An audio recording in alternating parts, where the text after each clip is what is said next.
सोलापूरच्या राजकारणात कुणालाही अपेक्षित नव्हते असे उपमुख्यमंत्री एकनाथ शिंदे शिवसेना गटाच्या सोलापूर शहर प्रमुखपदी सचिन चव्हाण यांची काही दिवसांपूर्वी नियुक्ती झाली। त्यामुळे शिवसेनेतीलच अनेकांना धक्का बसला। इतर राजकीय पक्षात सुद्धा हे काय नवलच घडले अशी चर्चा ऐकण्यास मिळाली। सचिन चव्हाण यांचे शहर प्रमुखपद अडचणीत येण्याची शक्यता निर्माण झाली आहे।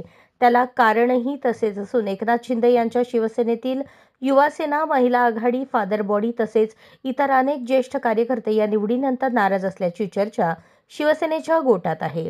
सचिन चव्हाण हे पक्षाचे सदस्य कधी झाले, त्यांचा शिवसेनेशी कोणताही संबंध नसताना त्यांना शहर प्रमुख पद कसे काय देण्यात आले असे प्रश्न सोलापुरातील कार्यकर्त्यांमधून उपस्थित होत आहेत। शहर प्रमुख पदासाठी इच्छुक असलेले नेते सुद्धा पक्षाच्या अशा कारभारावर नाराज असल्याचे बोलले जात आहे।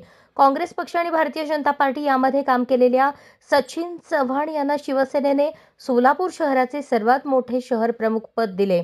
शहरात 25 पेक्षा अधिक शिवसेनेचे नगरसेवक निवडून आणण्याचे भाकीत चव्हाण यांनी केले आहे। त्यांच्या निवडीमागे कुणाची आणि काय खेळी आहे याबाबत सुद्धा आता सोलापुरातील युवासेना, महिला आघाडी, फादर बॉडी, विद्यार्थी सेना असे अनेकांचे शिष्टमंडळ लवकरच उपमुख्यमंत्री एकनाथ शिंदे यांना भेटणार असल्याचे बोलले जात आहे। त्यामुळे निश्चितच सचिन चव्हाण यांचे शहर प्रमुख पद अडचणीत असल्याची चर्चा राजकीय वर्तुळात सुरू झाली आहे।